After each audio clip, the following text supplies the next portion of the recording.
Hoy es el Día Internacional de la Enfermería, pero son más de 400 los días que contamos desde que estalló la pandemia y con ellos, con todo el personal sanitario en general, cuidando de nosotros. Si no estuviera en sus manos las mejores, este trance habría sido aún más duro. En la enfermería las instituciones sanitarias no funcionan. Hay días que son duros porque nos cansamos, porque a veces compañeros que vienen de lejos a trabajar.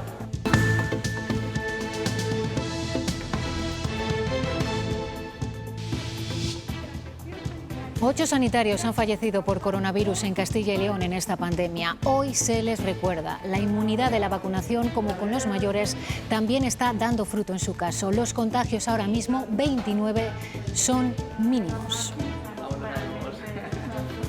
Hola, ¿cómo están? Y sobre las vacunas, hay otra pregunta que deberá tener respuesta antes de que acabe este mes. La esperan los casi 90.000 castellanos y leoneses con una dosis de AstraZeneca. La Universidad Carlos III estudia los efectos de combinarla con Pfizer. Esto dice uno de los voluntarios de ese estudio. Pensé que iba a tener alguna reacción en el brazo, porque había leído tanto de las reacciones del brazo, fiebre. No he tenido nada. Nada. Aumenta el brote de coronavirus en este convento de clausura en La Aguilera, Aranda de Duero. Ya son 57 las religiosas que han dado positivo. Todas son menores de 50 años y, como nos explica una de ellas, se encuentran bien. Hay 57 hermanas que han dado positivo. Gracias a Dios se encuentran bien. Están siendo atendidas y cuidadas y controladas y afortunadamente los síntomas son leves.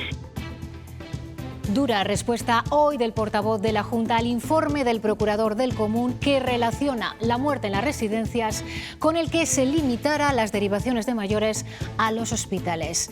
IGEA le reprocha falta de rigor. Rubén Hernández. Falta de rigor y ausencia de evidencias, porque dice el vicepresidente de la Junta que en ese informe no hay ni números ni casos concretos. Además, recuerda Francisco Igea, la justicia hasta ahora no ha encontrado ninguna irregularidad. ¿Ha habido casos? Sí. ¿Dónde? ¿Quiénes? ¿Cuándo? ¿Qué números? ¿Qué diferencia? Una acusación así tiene un nombre que, por respeto a la institución, no voy a reproducir. Se apuntó la primera quincena de mayo, pero será en la segunda cuando la presencialidad completa vuelva a los centros de salud. Sanidad trabaja en un programa informático para que los médicos organicen mejor las citas. Acamparon hace 10 años con su indignación y su desapego hacia la clase política en calles y plazas. Hoy quienes lideraron esas asambleas ciudadanas nos cuentan qué ha sido de ellos y cuál es la herencia del 15M. Queríamos aportar y sentíamos que nadie nos había consultado.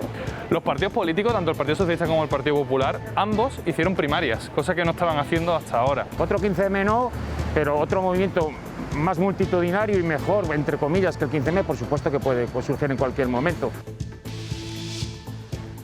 Casi un centenar de multas deja el primer día con los nuevos límites de velocidad en las 4 capitales de provincia donde ya se está sancionando. Y este punto, con cinemómetro y señalización vertical y horizontal, concentra un tercio. Luego vemos dónde está. La comunidad internacional mira con preocupación a Oriente Próximo.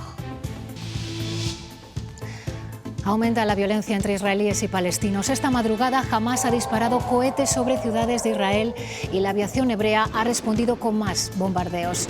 Ya hay más de 50 muertos.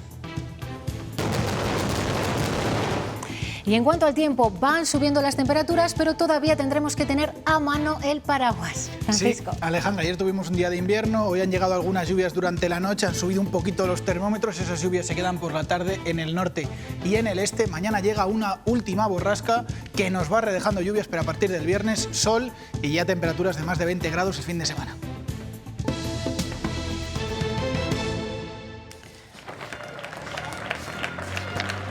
Rompimos por ellos en aplausos durante meses, puntualmente cada día a las 8 de la tarde, desde balcones y ventanas. La única licencia colectiva que nos permitimos durante el confinamiento. Hoy, 14 meses después de que empezara la pandemia, conocemos el coste humano del coronavirus en las filas de este ejército. 8 sanitarios han muerto tras contagiarse de la enfermedad. Son enfermeras, auxiliares, médicos y celadores. En silencio esta mañana se les ha recordado en Segovia. Arrastran el cansancio al límite casi de sus fuerzas por no haber conocido descanso en esta batalla, pero ahora cuentan con un arma más, la vacuna. Los casi 50.000 sanitarios de Castilla y León recibieron la vacuna al principio, después de las residencias, y como en el caso de los mayores, los efectos de la inmunidad ya son evidentes. Ahora mismo los casos de contagio se han reducido a la mínima expresión, 29, de acuerdo a los últimos datos. Para que se hagan una idea, solo en el caso de las enfermeras, 2.516 han pasado el coronavirus. Su asistencia sanitaria ya era fundamental antes de la aparición de la COVID-19, pero el colectivo de la enfermería se ha visto realzado durante toda la pandemia. Ahora se ha visto que gracias a pues al tema de la vacunación y todo lo que se está y todos los cuidados que hay que tener ahora post vacunación, la enfermera está jugando un papel fundamental. Su atención y cuidados individualizados son imprescindibles para garantizar la salud en cualquiera de las áreas en las que desempeñan su profesión. Hemos jugado un papel sobre todo muy psicológico con ellos, sobre todo porque ha sido muy difícil pasar casos de COVID, pero ha sido muy difícil hacérselo entender a ellos. Aunque siguen sufriendo las graves consecuencias de esta crisis sanitaria. Hay días que son duros porque nos cansamos, porque a veces compañeros que vienen de lejos a trabajar, pero con mucha ilusión y nos queda, pero ya tenemos rodaje. Lanzan un mensaje claro a las administraciones públicas. Sin la enfermería, las instituciones sanitarias no funcionan. Y es que lamentan las condiciones y diferencias salariales entre comunidades. Porque una enfermera que trabaja en una zona tiene que ganar más que otra o tiene que librar más que otra. Entonces me parece eso que eso se podría, todas las comunidades se podrían poner de acuerdo porque es una manera de valorarnos más. A pesar de ello, su vocación es lo que las mueve y motiva para seguir cada día. La pandemia ha provocado que cada vez sean más los estudiantes que eligen una carrera del ámbito de la salud. En las escuelas de enfermería, además, está cambiando la forma de enseñar. Se incide en humanizar la atención médica. En muchos casos, los sanitarios se convierten en la única compañía de los enfermos. Siempre se le ha dado más importancia a los médicos, sobre todo en las películas y en todas las series y todo esto, y se olvida el trabajo del resto de sanitarios, no solo de las enfermeras. La enfermería ha cogido mucha relevancia porque hemos visto que las enfermeras en esta pandemia han sido fundamentales. Cuando ves que no puede tener a nadie más al lado, tienes que estar ahí. Son profesiones que se disfrutan cuando ya las estás ejerciendo, se disfrutan y en cierta comillas se sufren también. Y las solicitudes para estudiar medicina en universidades públicas españolas subieron en 2020 casi un 50% con respecto al curso anterior. Así lo documenta el ranking anual de la Fundación CID. La encuesta destaca el alto rendimiento en los grados de Psicología y Medicina de la Universidad de Salamanca y sitúa a la Universidad Pontificia, también de Salamanca, entre los 6 mejores centros de estudios de enseñanza y aprendizaje.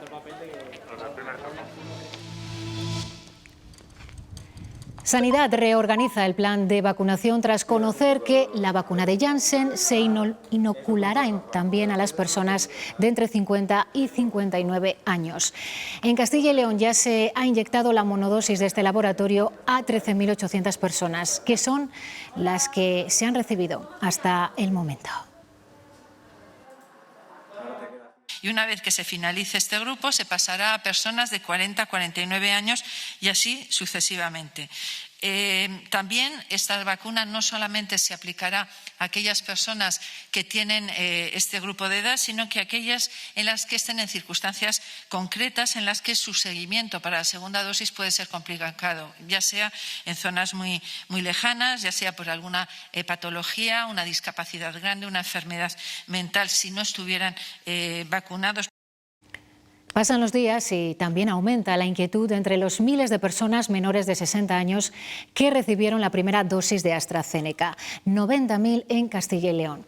La pauta que se seguirá con ellos dependerá en buena medida del estudio que realiza Sanidad y que esperamos conocer en los próximos días. El Instituto Carlos III está terminando su estudio Convivax, que empezó en abril y cuyos resultados esperamos conocer probablemente la semana que viene. De este estudio están pendientes 1,5 millones de personas que se vacunaron con la primera dosis de AstraZeneca y les tocaría ahora darse la segunda. El estudio determinará si dar una segunda dosis con Pfizer o bien dejarlo solo en una, si se confirma que hay un 80% de inmunidad. Y sobre la mesa hay una tercera opción, dar la segunda dosis de AstraZeneca a los mayores de 40 años.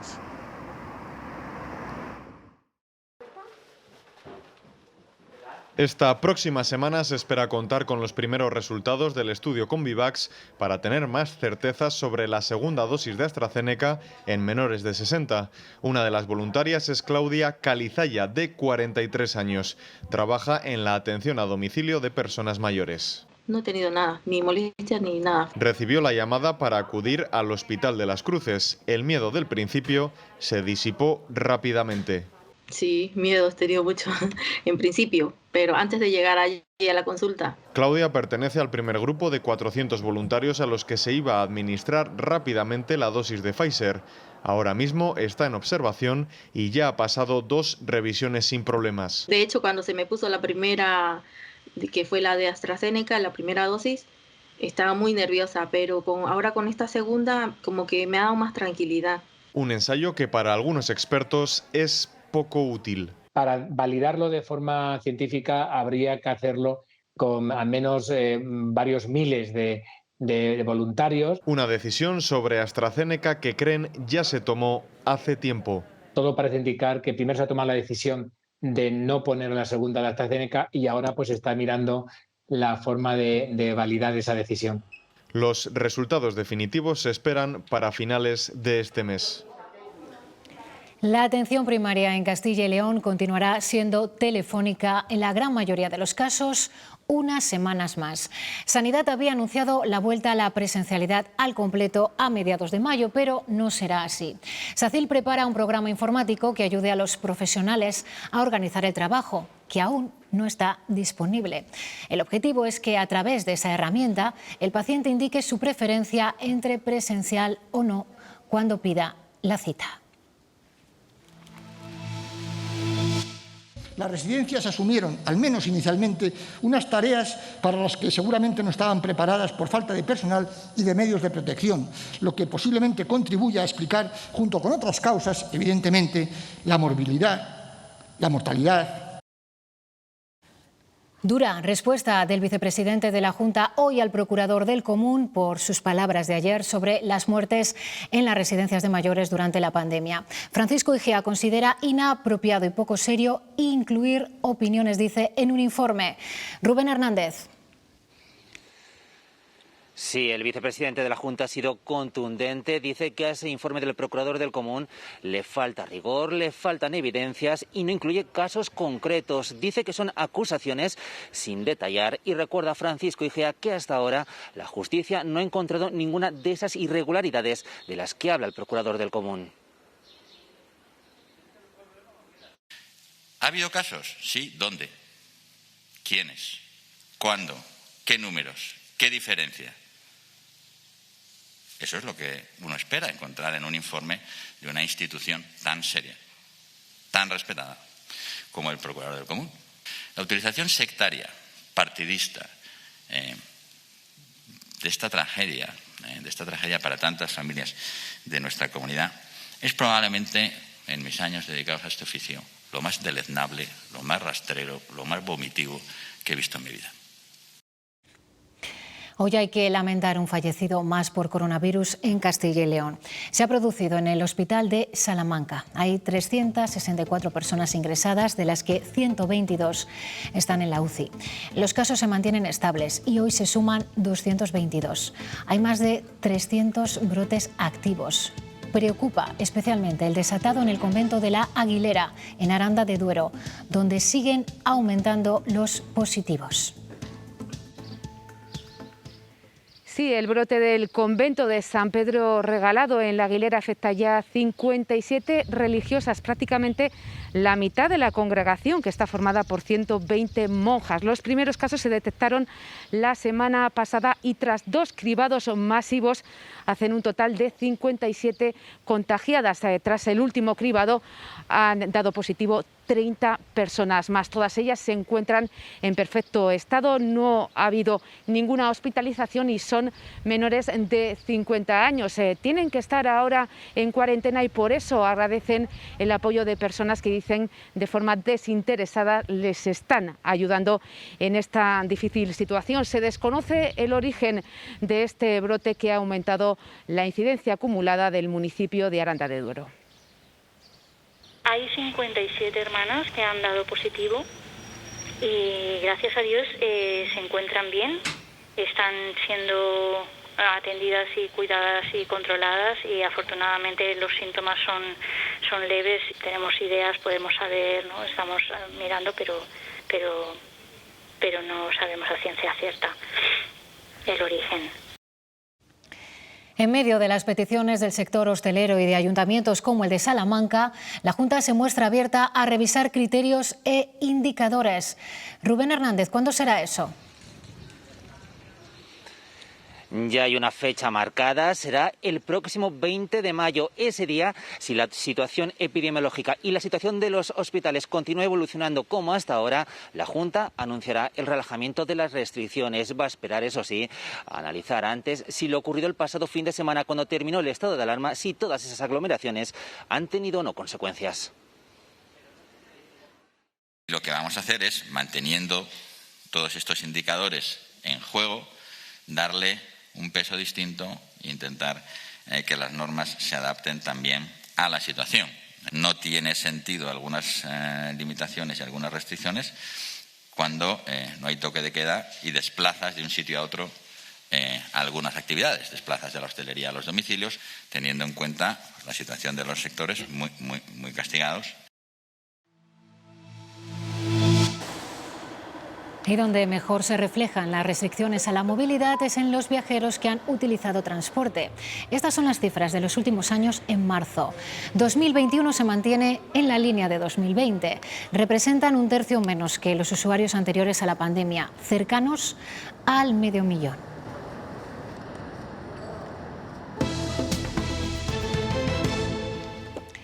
La comunidad vivió ayer su primera jornada con la implantación de la nueva velocidad en las vías urbanas. Estas 4 provincias que ven ya han comenzado a multar. Se trata de León, Palencia, Segovia y Valladolid. En cambio, aún no se ha sancionado en Ávila, Burgos, Salamanca, Soria y Zamora. En esta calle de Valladolid que ven, el radar no ha parado. Se trata del Camino del Cabildo, donde la limitación a 30 km/h ya está implantada desde hace algún tiempo. En concreto, desde septiembre. A los conductores aún les cuesta pisar el freno. En la ciudad, 5 puntos de control han estado vigilantes a que nadie sobrepase este nuevo límite de velocidad, pero esta vía en concreto se ha llevado la palma de las infracciones. En concreto, hasta 30 multas, algo que no solamente va a repercutir en nuestro bolsillo, sino también en el motor de nuestro coche. Con la nueva limitación a 30, nuestro próximo destino será el taller. Al ir más lento, el motor no lo quema tan bien, entonces se obstruirán antes y antes nos vendrán a ver. De partida surgen dudas en qué marcha circular a esta velocidad. Mucha gente que no va a saber si llevarla en segunda, llevarla en tercera, mucha gente optará por la tercera, entonces el coche muy ahogado, más carbonillas, mayor tamponamiento y claro, la gente que solo haga ciudad, pues para los diésel sobre todo va a ser bastante complicado que no pasen por aquí. Y llega la primera baja, el embrague. Y aún así en segunda vamos a ir a 2000 revoluciones, una cosita así, que tampoco va el coche alegre.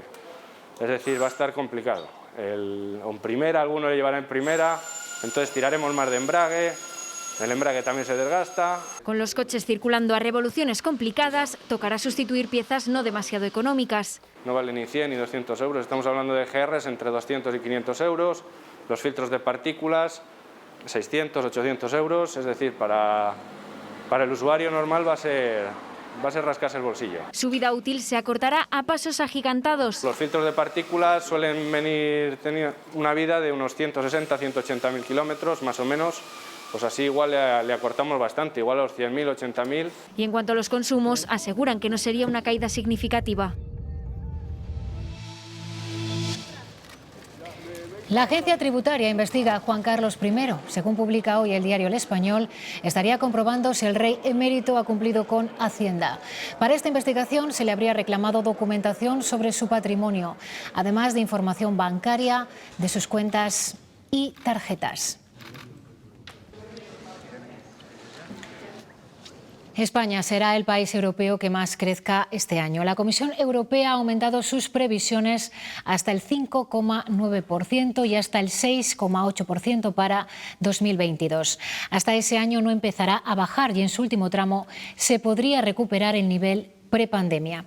Pero hay mucha incertidumbre y todo ello dependerá de la llegada y buen uso de los fondos de reactivación.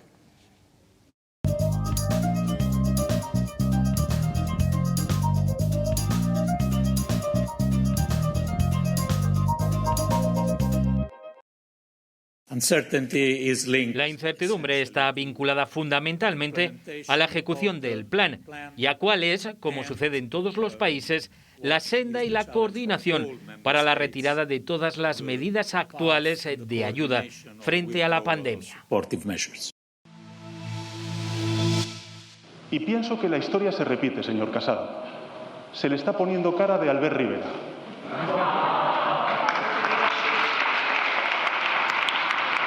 Señoría, sus urgencias no son las urgencias de los españoles. Señor Sánchez, se le está poniendo cara de Zapatero.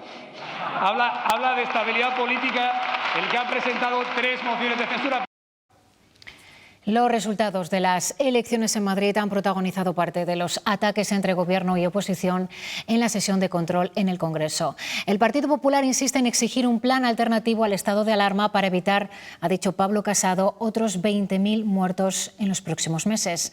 Sánchez sentencia, Daniel de la Fuente, que el estado de alarma es cosa del pasado.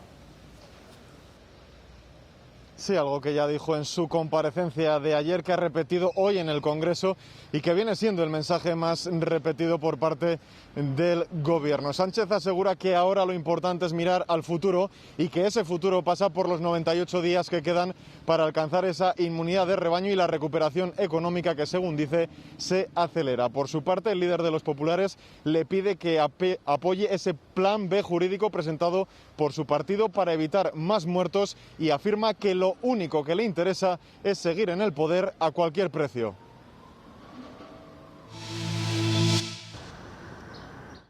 Desmedido del Gobierno. El estado de alarma es el pasado, hay que mirar al futuro y el futuro se llama inmunidad de grupo. Quedan 98 días para lograr esa inmunidad de grupo y una recuperación económica que empezamos ya a ver. Pero para usted es asumible 99 días más con 200 muertos como ayer. ¿Usted no va a hacer nada para prevenir otras 20.000 víctimas del COVID en España? Porque el PP insiste en la necesidad de un plan alternativo al estado de alarma. Y están dispuestos a no hacerlo, haciéndonos pagar a todos el peaje de la inseguridad sanitaria. El Ejecutivo repite que es el momento de las comunidades autónomas con la garantía de control que supone el refrendo judicial de las medidas. Este Gobierno es que en B no quiere nada. Todo el Gobierno ha repetido la necesidad de estabilidad para consolidar una recuperación económica que asegura ya ha comenzado. Quedan tan solo 200.000 puestos de trabajo por recuperar para estar en la situación anterior a la pandemia. Pero Esquerra Republicana advierte. Lo que no haga ahora no lo va a hacer con un gobierno de PP y de Vox. Y si no, pregúntele a Zapatero. Nueva brecha entre PSOE y Esquerra, que ante la falta de acuerdo independentista para un nuevo gobierno en Cataluña, pide que deje gobernar a la lista más votada, la del socialista Salvador Illa. Buenos días. Y llevamos ya 4 días en los que la última palabra la tiene el Supremo y sus jueces todavía no han recibido ninguna petición para que se pronuncien. Hoy hemos sabido que Canarias no va a recurrir la decisión de su Tribunal Superior de Justicia que le deja sin toque de queda, como ha pasado también en el País Vasco y en Navarra. El archipiélago sí se plantea pedir al Supremo que le deje establecer cierres perimetrales. La incertidumbre sobre qué medidas se podrán implantar echa más leña al fuego a una hoguera política en la que nuestros representantes están a la que salta, incluso cuando comparten atril. Vean la escena de esta mañana entre el alcalde de Madrid y la delegada del Gobierno en la Comunidad madrileña. No, que no nos pregunten a nosotros, que le pregunten a Pedro Sánchez por qué falta su palabra verbalmente e, insisto, por escrito. Querido José Luis, yo estoy aquí como delegada del Gobierno y voy a defender al Gobierno cada vez que le des una patada. Y voy a defender no al Gobierno del Ayuntamiento de Madrid, sino a los madrileños. Pues vamos a defender a los madrileños frente al COVID y a dejar de utilizar la pandemia para atacar al Gobierno de Pedro Sánchez. La secretaria de Organización del PSOE, Ana Sánchez, se ha reunido esta mañana en Madrid con los senadores de Castilla y León de su partido. Una reunión en la que ha estado también Ander Gil, portavoz del PSOE en el Senado. Sánchez ha acusado de desidia a Fernández Mañueco en la elaboración de planes para la obtención de fondos europeos en la lucha contra la despoblación y critica que la Junta se haya gastado el dinero que el Gobierno central dio para luchar contra el COVID en encuestas para mejorar su imagen. No se dedicaban el dinero de los castellanos a leoneses ni a pagar y complementar ERTEs, ni a los sanitarios, ni a la hostelería. Se dedicaban a pagar sondeos y encuestas para tratar de mejorar la imagen imposible de mejorar de Alfonso Fernández Mañueco.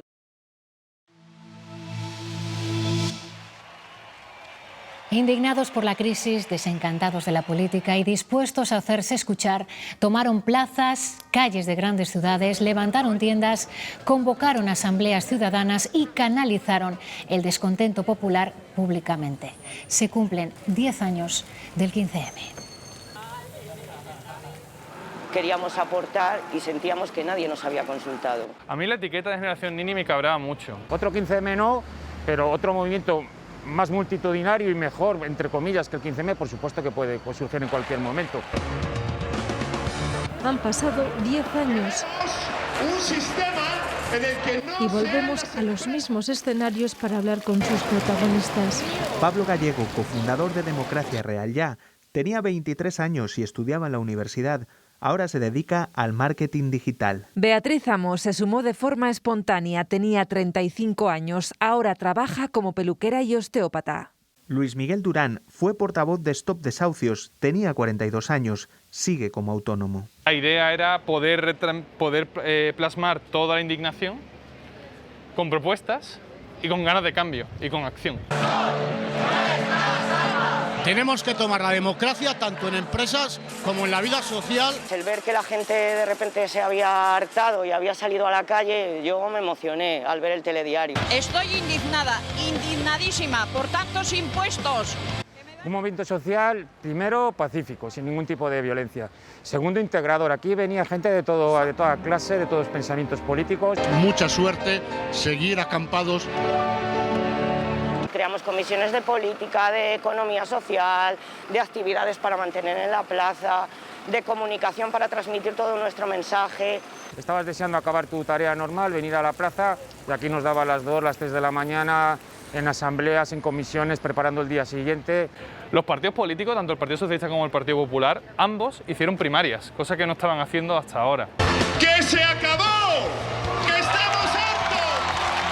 A mí me ha cambiado la vida total, que me aprendí mucho, como experiencia personal fue tremenda. Conocí a mi actual pareja, he tenido 2 hijos.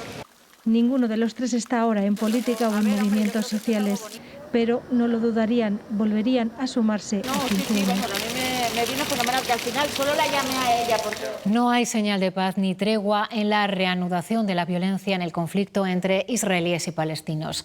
Hamás ha disparado más de un centenar de cohetes contra varias ciudades de Israel y el ejército judío ha respondido con nuevos bombardeos sobre Gaza. Así estaba el cielo de Tel Aviv esta noche. Lo cruzaban decenas de cohetes lanzados por Hamás contra la capital de Israel, su área metropolitana y otras ciudades como Lod y Ascalón. La población buscaba refugio ante este ataque con proyectiles. El escudo antimisiles hebreo ha interceptado la mayoría, pero algunos sí que han llegado a su destino.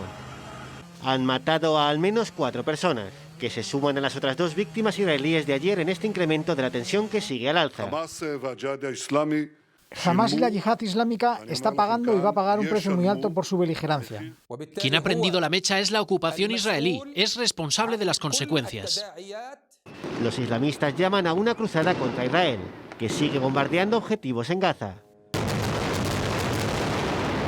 El ejército hebreo dice que ha abatido a varios mandos de las milicias de Hamás, en ataques como este que ha derribado un edificio en la franja. Su respuesta militar ha causado la muerte de al menos 43 palestinos desde el lunes, entre ellos 10 niños. Esta operación podría llegar a tierra. Israel está enviando blindados y tropas a la frontera con Gaza.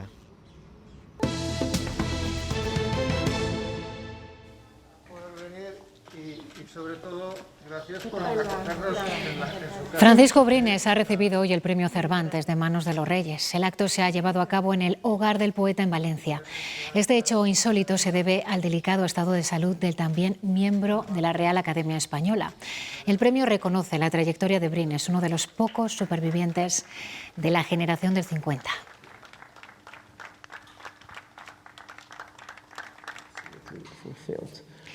La artista serbia Marina Abramovic, de 74 años, ha sido galardonada con el Premio Princesa de Asturias de las Artes 2021. Es considerada una de las grandes pioneras de las performances vanguardistas e icono del arte contemporáneo. Tras una vida dedicada a crear impresiones sobre el espectador y a no dejar indiferente a nadie, se impone ante las otras 58 candidaturas que optaban a este premio. Una escultura de Eduardo Chillida forma desde hoy parte de la colección artística de Abadía Retuerta en Valladolid, compuesta por más de 150 piezas. Con la llegada del Chillida, Abadía Retuerta inicia un nuevo capítulo dedicado al arte contemporáneo. Esta obra de Chillida ocupa ya un lugar de honor en las instalaciones del Hotel Le Domaine. Pensamos que era un sitio muy adecuado donde la obra tenía su propio entorno, su propio lugar. La pieza, titulada Rumor de Límites, es una creación en hierro fechada en 1954. Era muy querida y sobre todo muy deseada, ¿no? Y es, como digo, parte de lo pedía la Iglesia. Son obras que las hacía mi padre cuando el herrero estaba descansando, ya que normalmente trabajaba por las noches. Con ellas se hacen aún más sólidos los lazos entre Valladolid y el artista. Ya que mi padre fue un gran amigo y admirador de Jorge Guillén, cual ha dedicado varios homenajes, hicieron un libro conjunto. La escultura se une desde hoy a las más de 150 obras de arte de la colección de Abadía Retuerta. Tapices o pinturas respirando junto a antiguos frescos. Estamos dando una vuelta y por eso hoy Chillida nos trae también un poco más de arte español. Vamos a empezar una etapa en la que vamos a buscar también un poco más de arte contemporáneo. Hierro forjado que se queda a vivir en una abadía de finales del siglo XII. Es todo, así nos vamos. Esta noche, eso sí, no se pierdan La Sala a partir de las 11:15. Hoy Miguel Castañeda entrevista al físico Fernando Rull. Ahora llegan los deportes. Adiós.